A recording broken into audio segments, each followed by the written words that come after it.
Good morning, good afternoon, good evening, wherever you are, whatever you're doing, and welcome to another episode of Media Matters for Anfield Index. Ladies and gents, it is within touching distance. That 20th league title. It's insane to even contemplate the fact we can actually win it in 6 days' time. But there we are. There's a lot to talk about with yesterday. There's a lot to talk about with the coming future as well. And here to join me as ever is the renowned and the respected David Lynch. I mean, almost fast forward into the end here, David. I mean, yeah, we would have liked to have kept a clean sheet. Yeah, we could have played better second half, which we'll get into. But there's sometimes no better way to win it than an 89th minute in front of the Kop, is it? And that massive let-off in Anfield.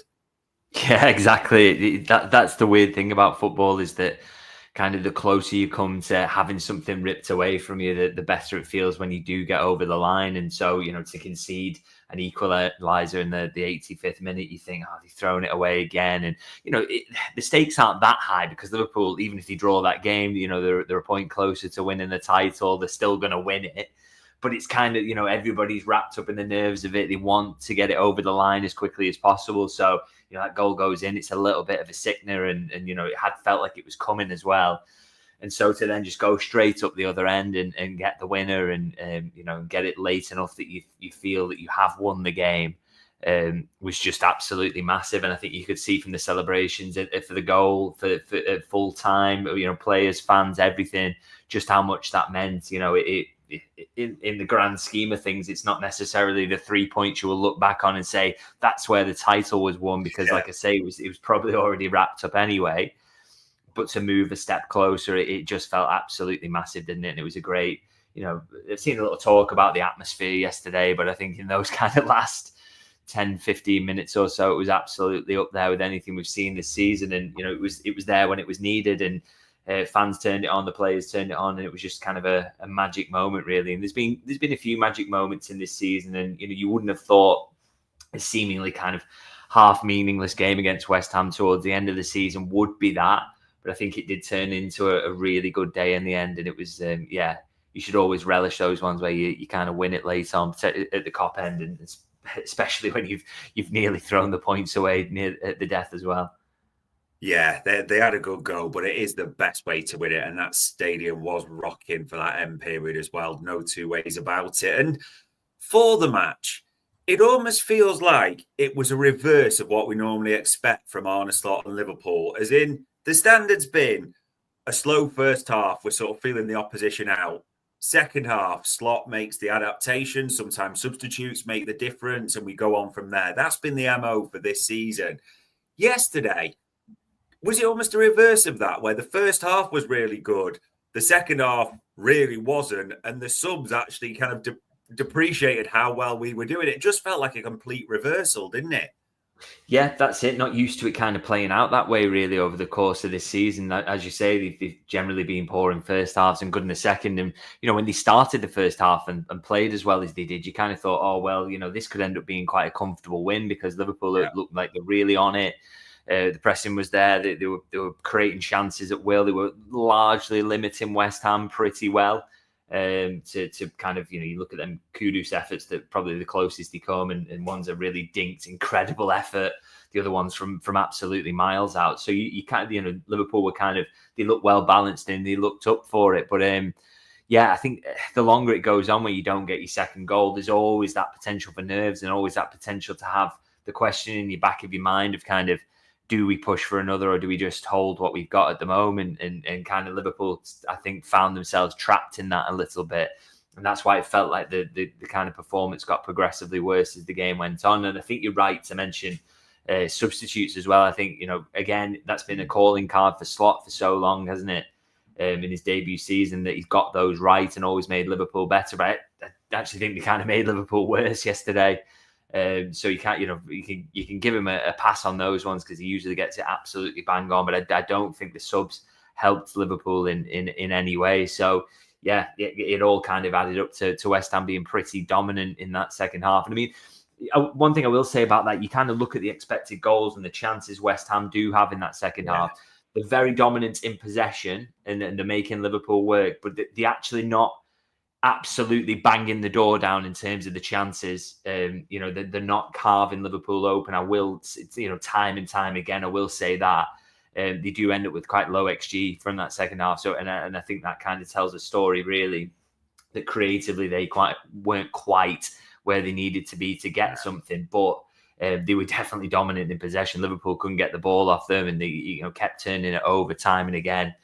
And West Ham were just, they were very good in that second half without maybe just completely creating all the chances they should have. So, it's not what we're used to, and Liverpool kind of had to ride that out. And you get to the 85th minute thinking you've done it, then the ball bounces in off two of your players, and it's a bit of a nightmare. But of course, all's well that ends well if you win the game in the end. Particularly at this time of the season, I don't think anybody should be too bothered about the performance level, to be honest. No, it doesn't feel that way. It's the end of the season. You're at the business end. You either win or you don't. The performance is a second thought a little bit, somewhat at this stage. But talking about players and its right to it, and especially that first half. I mean, two players in the attack, Mo Salah and Luis Diaz. And I do want to look at these or talk about these individually. There was a bit, if those in the ground would have heard it, where Mo Salah was that dominant over the young fullback for West Ham. Curtis Jones passes him the ball and literally screams for those that heard it, kill him. That was the exact words that came out of Curtis Jones's mouth, because he was riding roughshod over that fullback in the first half. And the assist is brilliant, but he had him on toast first half, didn't he?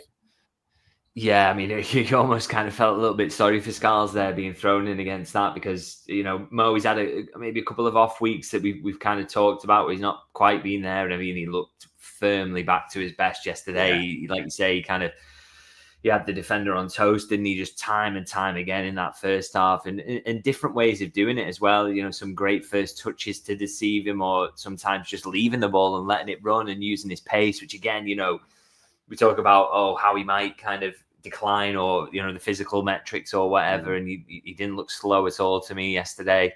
He looked absolutely bang on, and, you know, it just shows the quality and the variation he's got in his game in terms of how he can hurt you with his passing, with his pace, with his dribbling.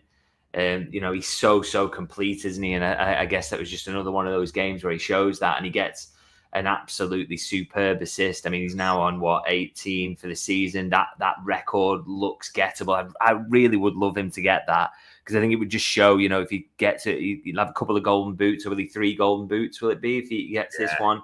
But also to get that creator award, but beyond that as well, the playmaker award, to beat the record that Thierry Henry set all those years ago, and De Bruyne are obviously matched. I mean, that would really underline just how phenomenal he is, and how good this season's been, but how good he's been generally. So I'd love to see him break that. And yeah, he's one step closer to doing that with a brilliant assist.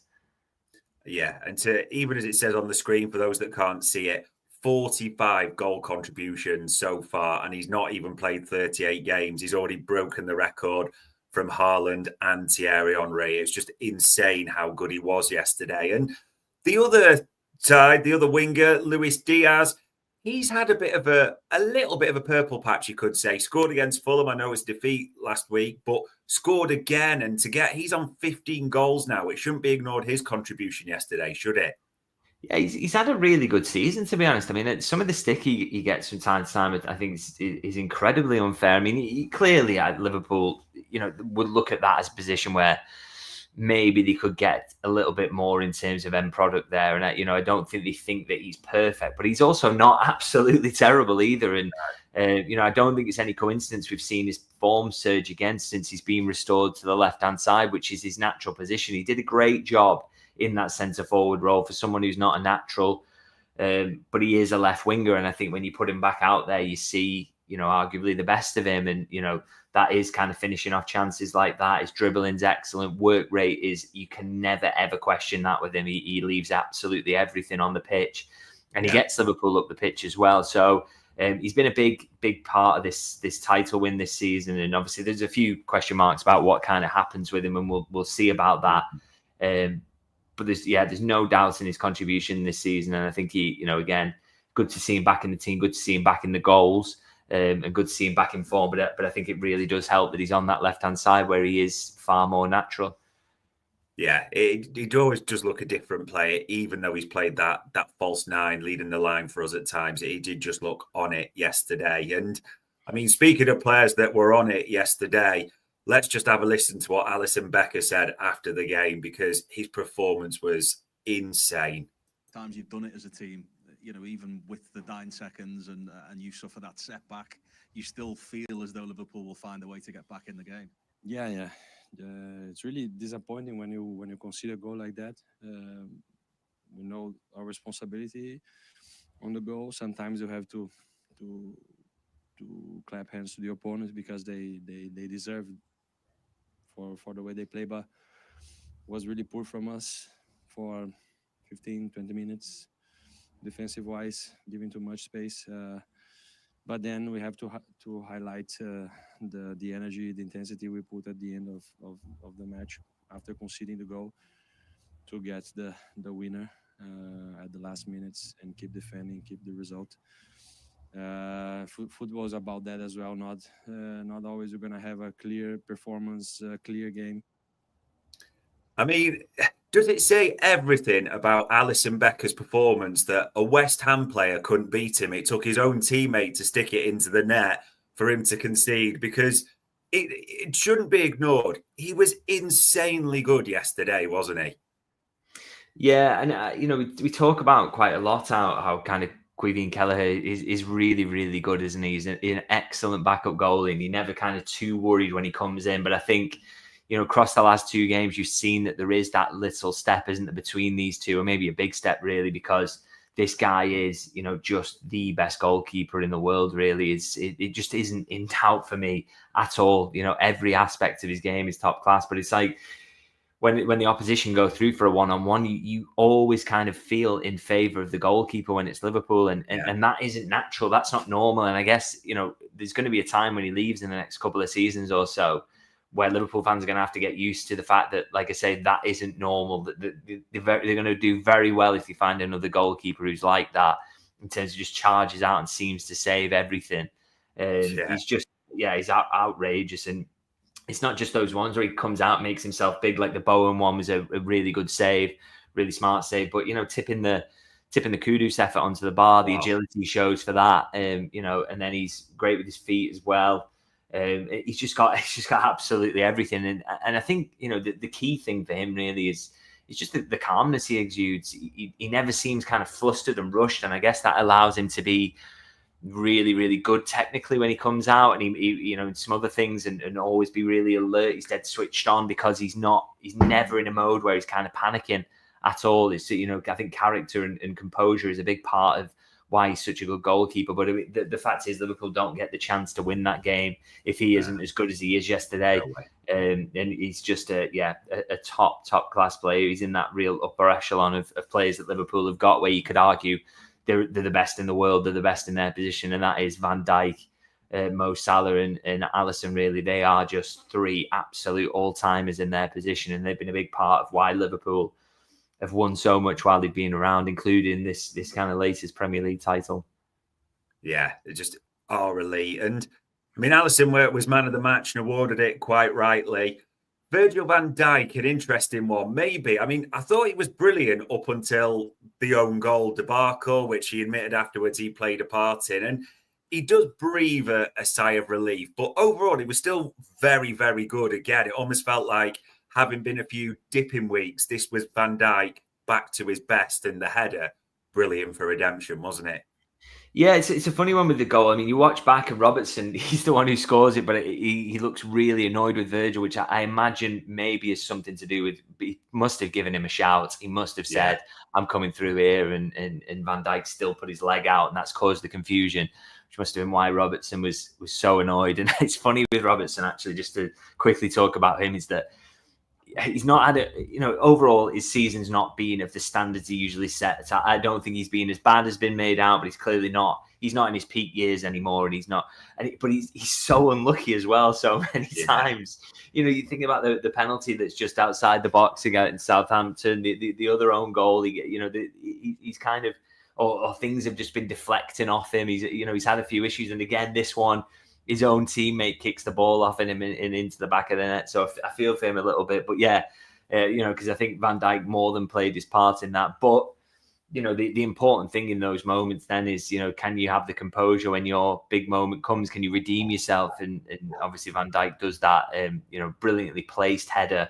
He doesn't try and kind of blast it in or anything. He just places it. He knows that's enough to just cushion it back into the other corner. And it's a brilliant header, brilliant moment. I think his celebration just felt massive, didn't it? I just think kind of, he talks a lot to us kind of behind the scenes about how much he loves Liverpool, and it never feels like he's just paying lip service. It genuinely feels heartfelt. And then to see him kind of run off to the cop going crazy and kissing the badge, he really just mean it. He really does love Liverpool, and he's so happy to be there for a little bit longer and pleased about the contract. So it's a great moment, but he's come up with so many of those. I mean, at the end of the day, he marked his debut by scoring a late winner against Everton, and so we've known for a while he's had these moments in him. But that was another one to kind of add to the list, really.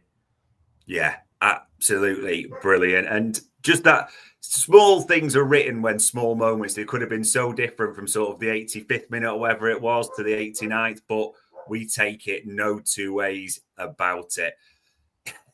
Conor Bradley is what I want to talk about as well, because he won't get headlines, Conor Bradley. He's not for a performance that was for the ages or anything like that.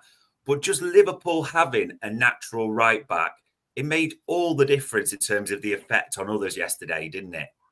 Yeah, it's like I said, I think it's no coincidence he comes onto the pitch and all of a sudden against Fulham and Salah is suddenly in the game. And then yesterday, the first half, Salah's, so dominant because there's this other threat down the right-hand side that really helps to kind of create space and link up with him.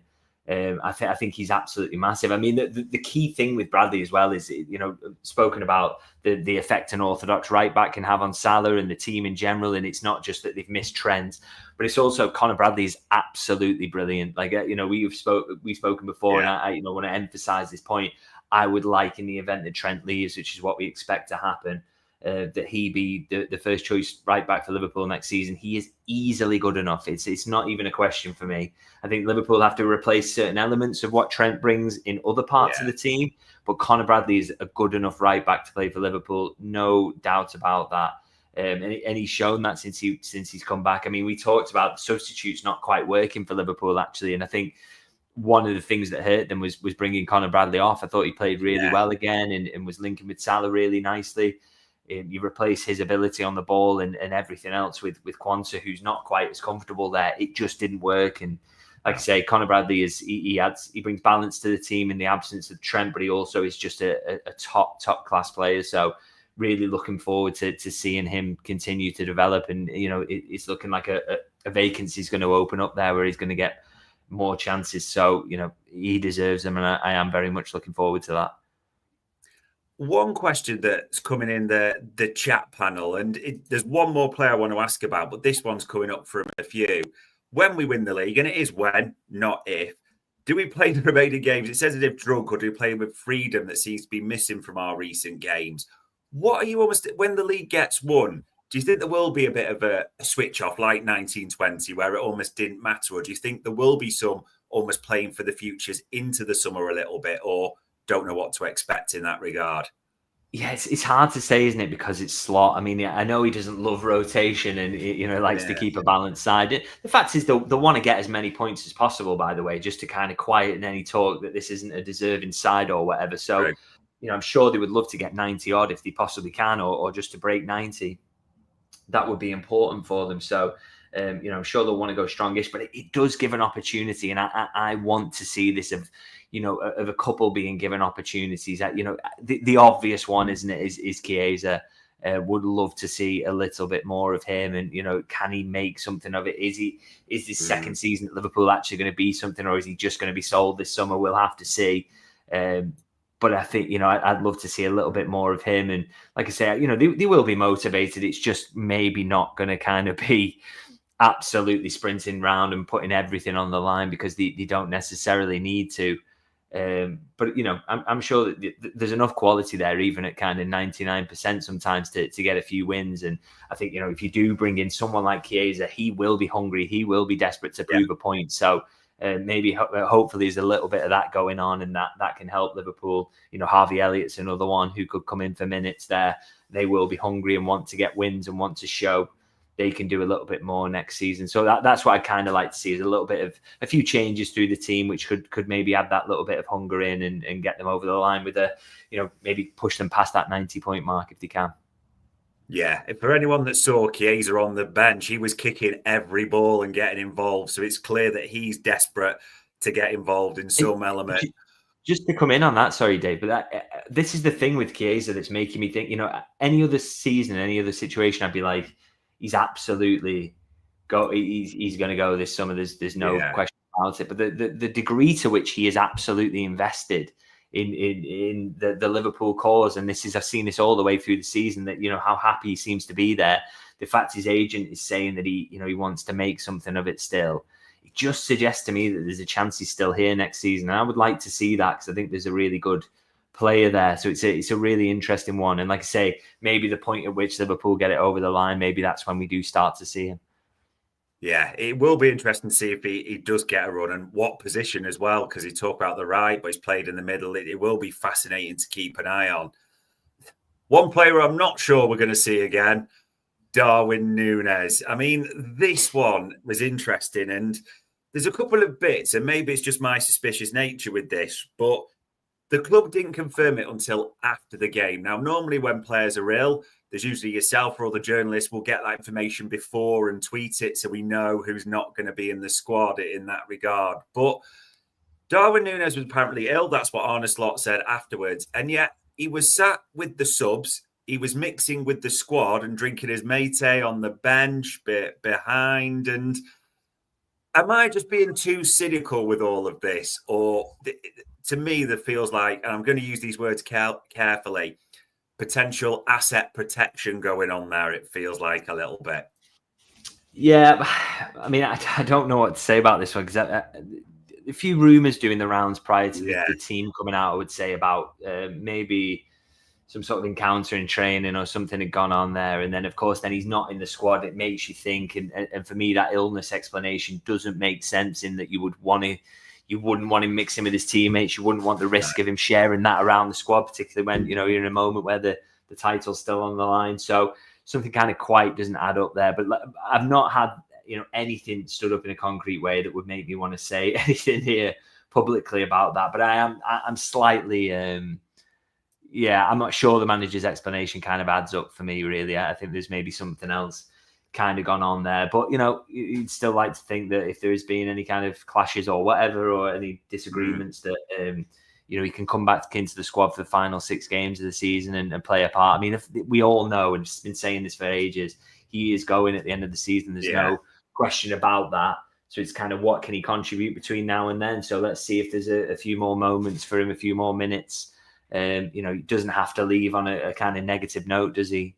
It clearly hasn't worked out for him at Liverpool, but I mean, he's played his part in this title win if it comes about. You think of big moments against Brentford, for example. So he will deserve his winner's medal, absolutely.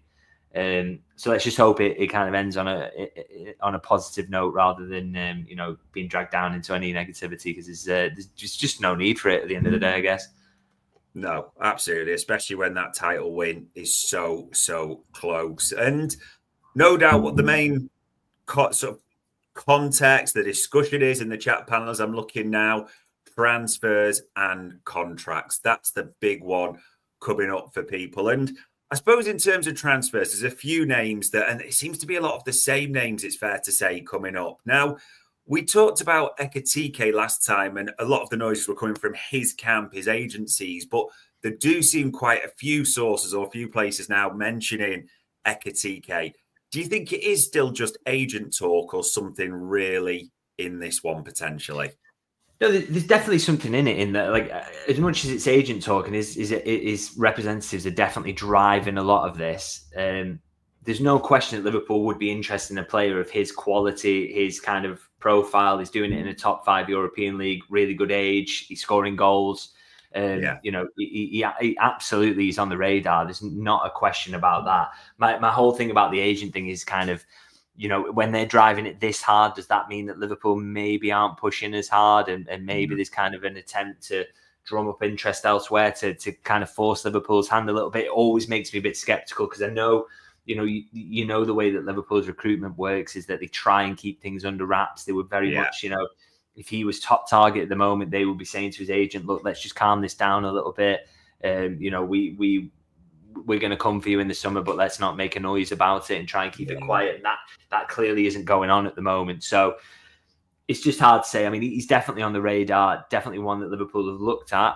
But whether that turns into something we kind of have to see now. I mean, we're getting to the point at which those decisions are kind of made, and whether they push firmly for him, we will kind of see. But there's a lot of noise on the agent side that just makes me think, is he maybe not first choice in that position? But he's in the mix, I would say, and it would be foolish to kind of rule him out of the running at this moment, because I think he's definitely firmly in it. Yeah, it does feel that way. And I know there's another player you like him, Matthias Cunha, but speaking of ruling themselves out, he just seems to be doing his best with his actions. I mean, we had the red card, the Stewart incident, and now almost taking on Wolves fans' social media accounts. It's obviously a talented player, scored again, got a great record on the pitch, all those great things. But does it just not feel like for Cunha, if it is him and he's in the mix, the scales off the field are just tipping in the wrong way? Yeah, I mean, he ticks so many boxes, really. I mean, it's crazy. I mean, he's 25 years old, Brazil international, played for Red Bull Club, scored kind of nearly 30 non-penalty goals across the last 2 seasons in the Premier League for a side who are way down there, so not very good. So he's clearly got so much quality, and he would, for that, if you wanted a Firmino type, he would tick so many boxes. But as you say, the kind of argument to not sign him on a character basis is just building on a weekly basis. Basically, there's always something going on. He's got a suspension, or he's arguing with supporters on social media. I just think, it's such a big part of what Liverpool do. We talk a lot about the numbers and the analysis and the way that you do recruitment, but a lot of it is character-based as well. There is a real 50-50 split between the numbers and kind of old school scouting, where they are looking at character, whether you are not a good teammate or, those sorts of things. They do massively come into it as well. And it just doesn't seem like he's a good character fit for Liverpool in terms of, this is a squad of kind of nice lads who get on with each other and, all want to work hard towards a single goal. You don't get that impression from Cunha, or, maybe that impression is wrong and we are kind of reading it wrong. There were Sadio Mane is a good example of a player who, there was bizarrely some attitude chat around him before he came to Liverpool. And then you saw him for Liverpool. There was nothing even close to that. He was phenomenal. So I don't know where that came from. So maybe this is the case but with Cunha, it's so public, isn't it? It's the getting the suspensions for ridiculous decisions. It's kind of the social media stuff that's all laid out quite plainly in front of us. And it just makes me think that Liverpool wouldn't go there, which is a shame because I think he's a very good player. But I think, as much as that is the case, and he would tick a lot of boxes I feel pretty confident in saying that Liverpool won't sign him now, given everything that's gone on for him this season. Yeah, it does have that strong feeling. I can see Malachi Gregg mentioning about Ferman Lopez, who's an attacking midfielder, but that's not really the name coming up at the moment. And I'll be honest, cards on the table, I'm not a huge fan of this name, but sort of from digging around in the info we've got at Anfield Index, Red Bull, who you mentioned, their attacking midfielder who can also play on the left, Xavi Simons. Dutch, I mean, there's a lot of noise now around this kid that the Dutch connection will be obvious, well liked by Liverpool. There's a lot of suggestions. Thoughts on this one? Have you heard anything on Xavi Simons? Yeah, definitely a player Liverpool like. 100% is on the radar. Again, whether that becomes something this summer depends a lot on kind of competition around him, whether spots where you can fit him in, open up in the squad. I mean, attacking midfield, there's Harvey Elliott, there's Dominic Szoboszlai left wing, there's Cody Gakpo, Luis Diaz. So something's clearly got to give in one of those positions to make the case for signing him. But if it does, and there's real possibilities for that to happen, then I'm pretty sure he'll be high up the list. Yeah, so they definitely like him, and he looks pretty much nailed on to move this summer, because bizarrely he signed that 2-year contract, didn't he? I guess it's just purely with a view to signing him, moving him on a permanent in the last window, and then being able to just kind of turn him into a profit this summer. So he will move. But in terms of whether Liverpool act on their interest, which is definitely there, it's got to be spots opened up in the squad for me. It doesn't look like there's quite a fit yet, but there definitely could be. There's a real possibility there because they really do like him. Yeah, he does seem a name that he's cropped up recently and just won't go away. So you'd be surprised if there isn't anything developing there. And one player that we've talked about before, but David Ornstein mentioned as well, that Liverpool have gone on a proper charm offensive around Dean Huijsen, like a lot of clubs, the Bournemouth youngster. It was interesting that there was a few lines in his Q&A saying maybe their consideration is influenced by the lack of development so far and Ibou Konaté's contract situation. And you imagine Huijsen would have a good chance of starting alongside Virgil van Dijk if he was signed. Thoughts on that one as well? Because I know we've talked about, obviously, a talented player. The ceiling's massive with this kid. That's why pretty much everyone's after him and trying to trigger that release clause. But potentially starting or getting those minutes and coming in. Yeah, this is the thing. This is why I've kind of been sceptical about this link, is that, one, there's going to be a lot of competition and maybe other clubs who can definitely offer him the minutes starting that Liverpool might not be able to.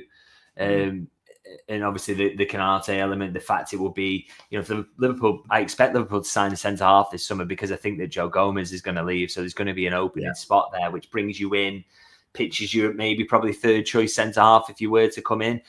But as David Ornstein alludes to there is doubts at the moment over what happens with Ibou Konaté, and maybe that does open up a spot. And if he isn't going to sign a contract, then Liverpool need to act and do so decisively. So maybe that puts them firmly in the mix for Huijsen. Again, never poured any question on the fact they'd be interested because he's a teenage centre-back doing as well as he has done in the Premier League. He's clearly brilliant and is going to be even better as he matures. But it's just about, is there that spot in the squad for him? But that's a fair argument about the Konaté situation.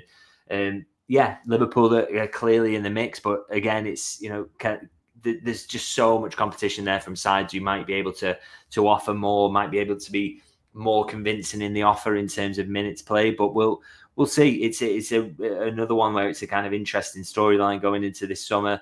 A player they're definitely interested in, like Xavi Simons, but can they create the package? Can they put together the sales pitch that would convince the player, outside of obviously being a great club and a great place to play?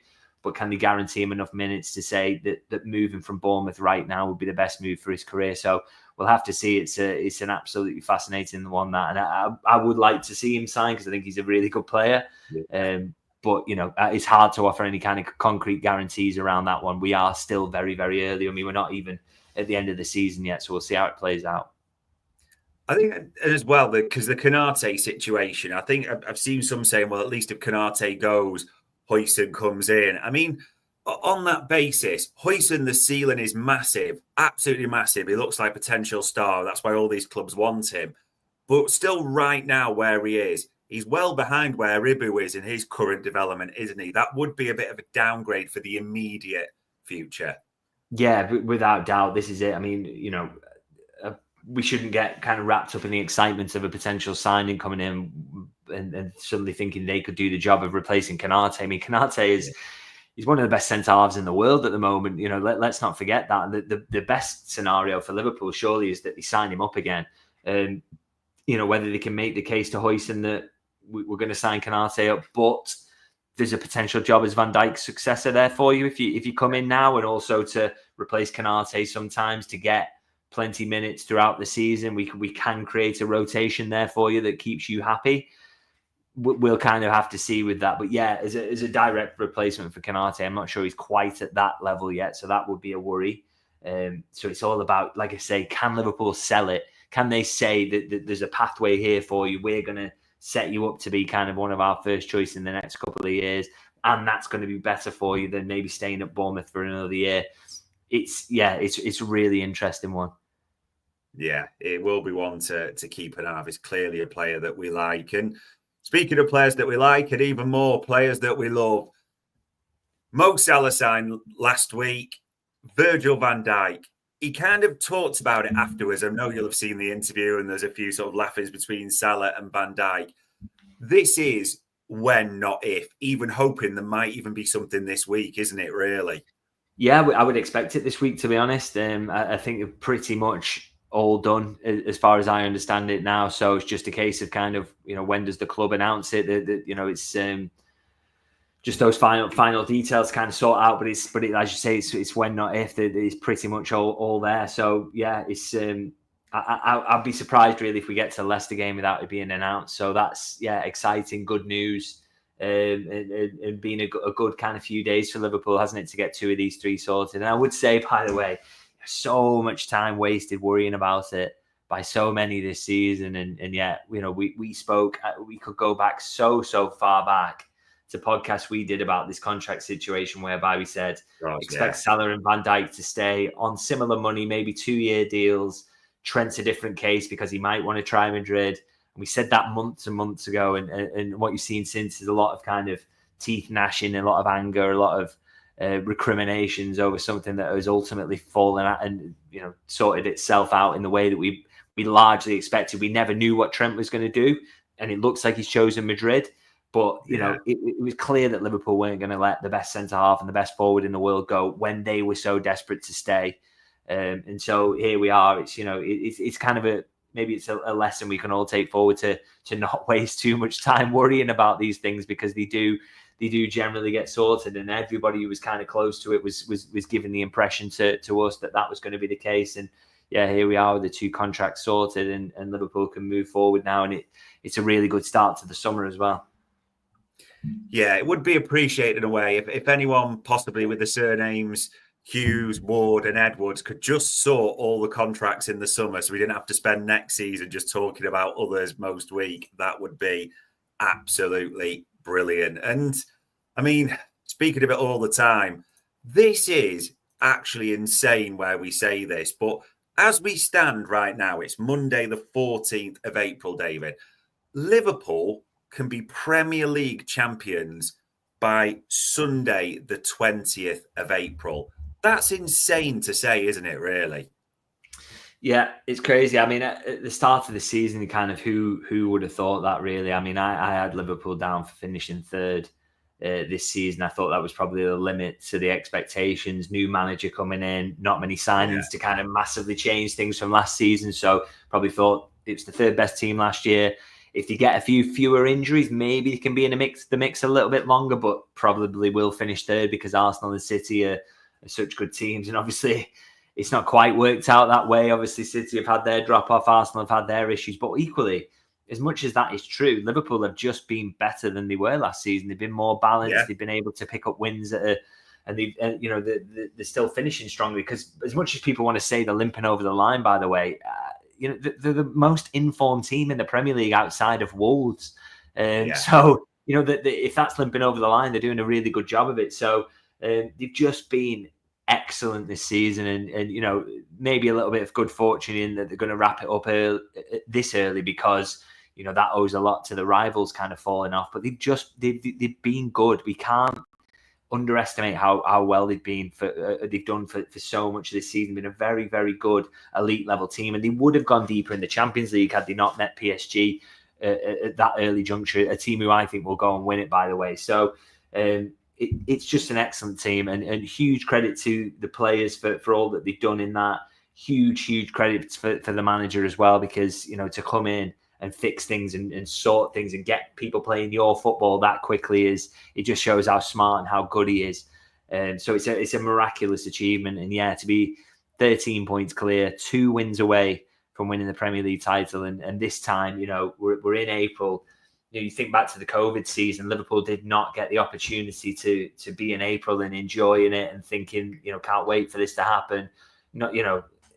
They didn't get any of this joy out of it. And you kind of moments like yesterday when the goal goes in and Anfield celebrating together, and they all know what it means. And, it knows it's 1 more win closer. You're only 2 more wins now to get it over the line. It's just, these are magical moments, and everybody should soak up every moment of this, because the title is coming, and this is something that the fans have been denied, haven't they, for 30 years, the opportunity to watch this happen in real time in stadiums, to be there to hail this team. So it's it's a beautiful thing, basically. And I think Liverpool supporters should be really kind of appreciative and soak up every little bit of joy out of this, because it's it's a joyous season and a brilliant achievement from players and staff. Yeah, absolutely insane. It really is. Classy pointing out there, Arsenal have drawn 12 games. Again, as much as we talked about contracts this season, the fact we've mentioned about 86 million times that Arsenal are tracking 2 points or less all season pretty much seems to be ignored. But there we go at the same time. And this one, they say timing is everything. This is a proper first world problem question I'm asking you here, David. Ipswich beat Arsenal, want to win it at Leicester, so it's confirmed as early as possible, or savouring it in your own stadium? Because I know we've always thought Spurs could be the one. Yeah, I would still. I predicted Spurs, so I quite like it to be that. But also, I'd love Liverpool to have the opportunity to go and win it themselves, and to win that match against a Spurs side who I'm sure will be very accommodating on the day, judging by their form. That would be magic. But I mean, the problem you've got is that Arsenal play twice before then, don't they? And so, the rate that they drop points at, there's every opportunity or every chance, that they will drop points that will hand it to Liverpool before then. But I would love it to be Spurs, to have a packed Anfield to see it. But I suppose you can't be too picky at the end of the day. As long as Liverpool get over the line and win it, there's enough games left there where everybody can really, really enjoy it. So we'll see. It could be done by the weekend, which is absolutely crazy. Yeah, it does seem insane. And I mean, when you look at the league as well, it is Leicester next up Sunday. It's the Super Sunday. Again, another one. Although I said we'd handpick West Ham where they are in the league, and then all their star players decided to show up. But Leicester, with the greatest respect to them, they really aren't the best team. They'd have been one of your handpicked for a run-in, wouldn't they? Yeah, I mean, one thing I want to say, and I mentioned this on YouTube yesterday on my match review, actually, is that, for all the talk that this is a poor quality Premier League, you've got a team who's 17th there in West Ham coming with Kudus, Bowen, Paquetá, all absolutely outstanding. I thought Wan-Bissaka played well. There's so much quality through a team that is literally on the cusp of the relegation zone. This league is, Wolves just ahead of them with Cunha. Strand Larsen's a very good player. Aït-Nouri at left back there. Manchester United are terrible, but they have got some quality. Everton, you keep moving up through the league there. The amount of quality in this league is absolutely insane, really. So that again emphasises what an achievement it is for Liverpool to have won it at such a canter. It's a remarkable achievement, but as you say, probably those bottom three teams are the ones you can maybe pick apart and say they don't quite have that. Maybe actually even Delap at Ipswich, I suppose, and Southampton have got a couple. But I think Leicester, they have been pretty shocking this season, really, haven't they? And their form isn't getting any better. So surely there's a chance there for Liverpool to kind of to go there and have hopefully a rare kind of comfortable afternoon, because there's been a lot of kind of 1-goal wins and 2-goal wins this season. Maybe Liverpool could kind of put the hammer down at Leicester and give everyone a bit of a joyous afternoon, but we will see. It's a handy looking fixture for the run-in, and one that you think should hold no fears, and potentially the game where Liverpool get to seal the Premier League title. So let's see. Yeah, it's still crazy to see that. I mean, in terms of, it's a game a week now, so you're not expecting too much rotation, but would you expect Andy Robertson back in, Dominic Szoboszlai in for that one as well? Yeah, I think that's a fair shout, really. It's to go back to kind of what he would consider kind of his strongest 11 at the moment, I guess. So I'd expect that.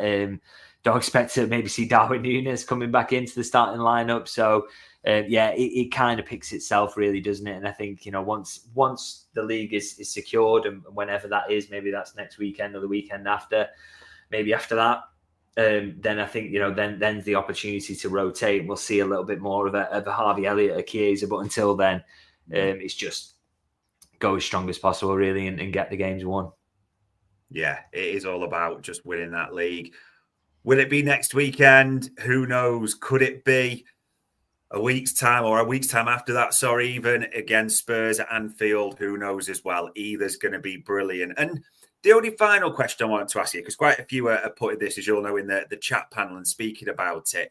Obviously, we want to get it wrapped up. People want Spurs, people want Leicester, but when it is wrapped up, as a few alluding to, do you think almost a cloak of secrecy will be lifted a bit and Liverpool's transfer plans will become clearer? As in, now the league's done, they'll start to hear like more solid moves and quickly like shift people out, have things almost lined up for that 1st of June, or will it just break right at the last minute like we're used to?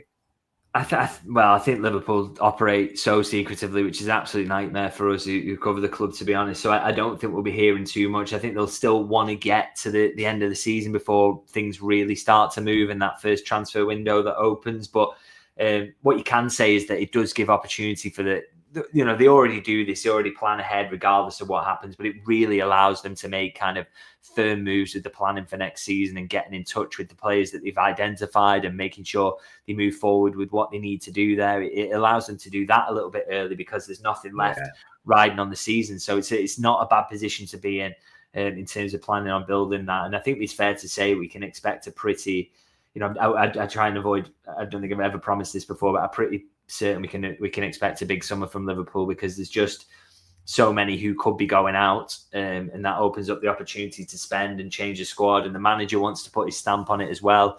So I think it's going to be a busy one. So the sooner they can get moving with things, be that outs and ins, then the better for everyone really, because they've got an awful lot to do, I think, and will be forced to do a lot. Yeah, and we'll be keeping an eye on it all, ladies and gents, hoping, almost expecting that some news breaks with the skipper this week. We'll see what develops there. We'll also see what develops in terms of Leicester game, Spurs at home. You will have your preferences on that. All we know for definite is number 20 beckons any time soon. All that needs me to say as ever is, David, for the time, the insight, for answering all our questions. It is greatly appreciated. Thanks for having me.